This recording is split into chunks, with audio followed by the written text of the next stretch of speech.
Assalamualaikum warahmatullahi wabarakatuh, sahabat Al-Maghfirah channel yang dirahmati Allah. Selamat datang kembali di channel yang membawakan kisah penuh hikmah, sejarah yang mencerahkan, dan teladan dari insan-insan pilihan.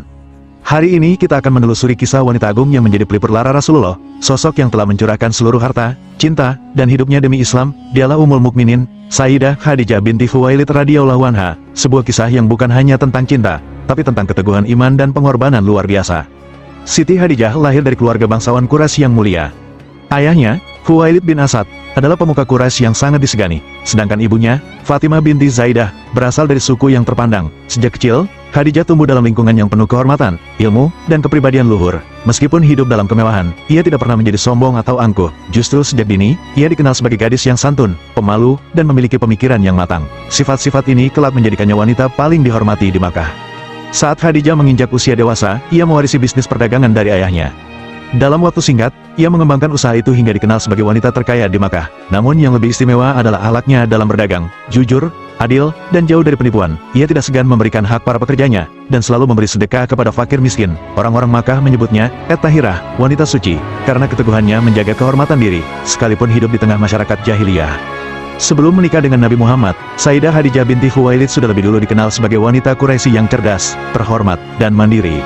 Ia berasal dari keluarga terpandang, suku Quraisy, dan sejak muda sudah menunjukkan keunggulan dalam akhlak dan kecerdasan berbisnis. Tak heran jika banyak bangsawan Makkah yang mengaguminya. Ia tumbuh dalam lingkungan yang terjaga, jauh dari kebiasaan jahiliyah seperti penyembahan berhala atau kemaksiatan lainnya yang saat itu sudah lazim di kalangan Quraisy. Khadijah sempat menikah 2 kali sebelum akhirnya dipertemukan dengan Nabi Muhammad. Suami pertamanya bernama Abu Halah bin Zurarah at-Tamimi. Dari pernikahan ini, beliau dikaruniai seorang anak laki-laki bernama Hind. Setelah Abu Halah wafat, beliau menikah lagi dengan Atik bin Aid al-Mazumi. Namun pernikahan ini juga berakhir dengan wafatnya sang suami. Kedua pernikahan tersebut menunjukkan bahwa Khadijah telah melewati berbagai ujian hidup, termasuk menjadi janda di usia yang masih muda. Meski demikian, ujian-ujian tersebut tidak membuat Khadijah menjadi lemah. Justru dari pernikahan dan kehilangan itu, beliau belajar tentang pentingnya kemandirian, kebijaksanaan, dan kemampuan memimpin rumah tangga serta bisnis secara mandiri. Bahkan setelah menjadi janda 2 kali, banyak pria Quraisy yang datang untuk melamar Khadijah, termasuk dari kalangan bangsawan dan hartawan. Namun, Khadijah menolak semuanya karena tidak melihat kualitas yang sejalan dengan prinsip hidupnya. Khadijah kemudian memfokuskan diri pada dunia perdagangan. Ia mempekerjakan beberapa lelaki jujur untuk membawa barang dagangannya ke berbagai kota, termasuk Syam. Salah satu dari utusan dagangnya yang paling berhasil adalah pemuda yang saat itu masih belum dikenal sebagai Rasul, Muhammad bin Abdullah. Ketika itu, usia Khadijah sekitar 40 tahun, dan Nabi Muhammad berusia 25 tahun. Kejujuran, kesantunan, dan kecerdasan Nabi membuat Khadijah terkesan. Ia melihat dalam diri Muhammad sesuatu yang tidak ia lihat dalam laki-laki lain sebelumnya, akhlak yang luar biasa luhur. Khadijah pun meminta budaknya yang bernama Maisarah untuk mengamati langsung perilaku Nabi Muhammad selama berdagang. Laporan Maisarah semakin meyakinkan Khadijah bahwa pemuda ini adalah sosok yang istimewa. Bukan hanya jujur dalam berdagang, tetapi juga sangat menjaga amanah dan kehormatan. Melalui seorang perantara, Khadijah menyampaikan keinginannya untuk menikah dengan Nabi Muhammad. Rasulullah menerima lamaran itu setelah berdiskusi dengan pamannya, Abu Talib. Maka terjadilah pernikahan bersejarah antara dua insan mulia ini. Pernikahan Khadijah dan Muhammad berlangsung dengan sederhana namun penuh keberkahan. Khadijah memberikan seluruh kekayaannya kepada suaminya untuk digunakan dalam jalan dakwah. Bahkan sebelum wahyu pertama turun, Khadijah sudah menjadi pendukung setia Muhammad, memberikan ketenangan dan keyakinan atas segala hal yang belum dapat dipahami sepenuhnya oleh manusia. Dari sinilah awal kebersamaan dua sosok agung ini yang kemudian menjadi fondasi tegaknya Islam. Pernikahan Khadijah dan Rasulullah adalah contoh rumah tangga yang harmonis dan saling mendukung. Meski terpaut usia, tidak pernah terjadi pertengkaran di antara keduanya. Khadijah menjadi penenang hati Rasulullah dalam setiap kegundahan. Bahkan saat Rasulullah menerima wahyu pertama di Gua Hira dan pulang dalam keadaan ketakutan, Khadijah lah yang menyelimuti beliau dan berkata dengan lembut, "Demi Allah, dia tidak akan menghinakanmu. Engkau menyambung silaturahmi, menolong yang lemah, dan membela yang tertindas." Kata-kata itu menjadi penguat bagi Rasulullah di awal-awal kenabian. Saat Islam baru mulai disampaikan secara diam-diam, Khadijah adalah orang pertama yang beriman kepada Rasulullah. Ia tidak menanyakan bukti, tidak ragu sedikit pun, ia menyerahkan seluruh dirinya, hartanya, bahkan status sosialnya demi membela dakwah suaminya. Hartanya digunakan untuk membebaskan budak, membantu kaum miskin, dan mendukung perjuangan para sahabat. Ia tidak peduli akan boikot Quraisy, cacian kaum kafir, atau kehilangan harta. Ia hanya peduli akan ridha Allah dan keberhasilan risalah Islam. Tahun-tahun terakhir kehidupan Khadijah dipenuhi dengan ujian yang berat. Ia harus menjalani pemboikotan ekonomi di lembah Abu Talib bersama Rasulullah dan para sahabat lainnya. Dalam kondisi kelaparan dan kesakitan, Khadijah tetap tegar. Ia tidak pernah mengeluh. Meski tubuhnya mulai lemah, kesabaran dan keikhlasannya menjadi bukti betapa besar cintanya kepada Allah dan Rasul-Nya. Hingga akhirnya, pada tahun ke-10 kenabian, Khadijah wafat dalam pelukan Rasulullah. Hari itu dikenal sebagai Am al-Huzn, tahun kesedihan. Ini adalah kisah-kisah Khadijah yang jarang diketahui orang. 1. Khadijah menolak puluhan lamaran sebelum Rasulullah.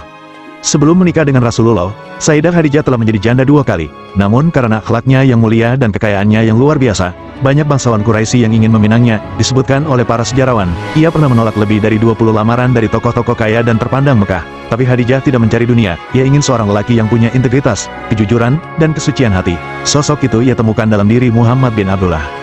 2. Kisah Jibril datang membawakan salam dalam Sahih Bukhari dan Sahih Muslim. Diriwayatkan bahwa suatu hari Jibril datang kepada Nabi dan berkata, "Wahai Rasulullah, ini Khadijah datang membawa makanan dan minuman. Bila ia datang kepadamu, sampaikan salam kepadanya dari Rabbnya dan dariku, dan berikan kabar gembira bahwa Allah telah menyiapkan rumah di surga untuknya dari permata, di mana tidak ada hiruk pikuk dan keletihan di dalamnya." Hadis riwayat Bukhari dan Muslim, ini satu-satunya wanita yang disalami langsung oleh Allah melalui perantara Jibril. Ini menunjukkan betapa tingginya derajat Khadijah di sisi langit. 3. Khadijah menampung budak dan anak yatim di rumahnya. Banyak yang tidak tahu bahwa di rumah Khadijah tinggal beberapa orang selain keluarga kandungnya. Di antaranya adalah Zaid bin Haritsah, seorang budak yang kemudian dibebaskan dan dijadikan anak angkat oleh Nabi Muhammad. Ada juga Ali bin Abi Thalib, sepupu Rasulullah yang ikut tinggal di rumah Khadijah sejak kecil karena krisis ekonomi di keluarga Abu Thalib. Khadijah tidak hanya menampung mereka, tapi memperlakukan mereka dengan penuh kasih. 4. Rumah Khadijah adalah markas dakwah pertama setelah Rasulullah menerima wahyu. Rumah Khadijah menjadi tempat pertama pengajaran Islam secara diam-diam. Disinilah orang-orang seperti Abu Bakar As-Siddiq, Ali bin Abi Thalib, dan Utsman bin Affan belajar Islam secara sembunyi-sembunyi. Bahkan rumah ini dianggap sebagai pondasi awal gerakan Islam yang besar itu. Tapi Khadijah tidak pernah membanggakan itu, ia melakukannya dengan keikhlasan. 5. Khadijah tidak pernah berteriak pada Rasulullah.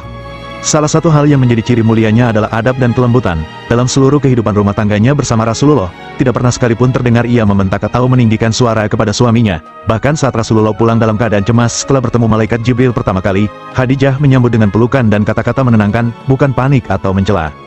6. Wafat dalam keadaan lapar. Dari berbagai riwayat, diketahui bahwa Sayyidah Khadijah wafat dalam keadaan sakit dan lemah karena kelaparan dan tekanan selama pemboikotan Quraisy terhadap kaum muslimin. Ia meninggal tanpa harta, tanpa istana, tanpa pelayan. Padahal dahulu ia wanita terkaya di Makkah. Semua ia korbankan karena cintanya kepada Allah dan Rasul-Nya.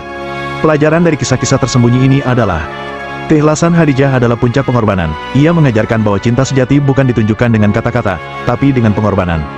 Khadijah mencintai Rasulullah karena imannya, bukan karena hartanya. Ia adalah teladan sempurna bagi para istri muslimah, ibu, dan wanita pejuang. Rasulullah tidak pernah melupakan Khadijah, bahkan setelah beliau menikah dengan istri-istri lainnya. Setiap kali mendengar nama Khadijah, mata Rasulullah berlinang. Beliau sering mengirim makanan kepada sahabat-sahabat Khadijah, dan menyebutnya sebagai wanita terbaik. Bahkan ketika Aisyah merasa cemburu, Rasulullah bersabda, "Dia beriman kepadaku saat orang-orang mengingkari, dia membenarkanku saat orang-orang mendustakan, dan dia menolongku dengan hartanya saat orang lain menahannya." Ini menunjukkan betapa besar cinta dan penghargaan Rasulullah kepada Siti Khadijah. Siti Khadijah mengajarkan kepada kita bahwa kejayaan wanita tidak harus dengan kekuasaan, tapi dengan iman dan akhlak. Ia menginspirasi kita untuk menjadi pribadi yang dermawan, penyayang, setia, dan sabar dalam menghadapi ujian. Ia juga mengajarkan bahwa cinta yang suci adalah cinta yang membawa kepada Allah, bukan kepada dunia semata. Dari kisah Khadijah, kita belajar bahwa pengorbanan untuk agama bukanlah kerugian, tapi justru bekal untuk akhirat yang abadi. Betapa mulianya wanita yang menjaga kehormatan dan mendukung dakwah suaminya dengan penuh keikhlasan. Sahabat Al-Maghfirah Channel, semoga kisah ini menjadi inspirasi bagi kita semua, khususnya bagi para muslimah. Jadikan Khadijah sebagai teladan dalam setiap aspek kehidupan. Mari kita tiru keteguhannya dalam iman, keikhlasannya dalam beramal, dan kesetiaannya dalam cinta. Dan sebagai bentuk cinta kita kepada sejarah Islam, yuk klik like, share video ini ke teman dan keluarga, serta tulis di kolom komentar, apa yang paling menyentuh dari kisah Sayyidah Khadijah menurutmu. Jangan lupa untuk subscribe Al-Maghfirah Channel, agar kamu tidak ketinggalan konten-konten penuh hikmah lainnya. Wassalamualaikum warahmatullahi wabarakatuh.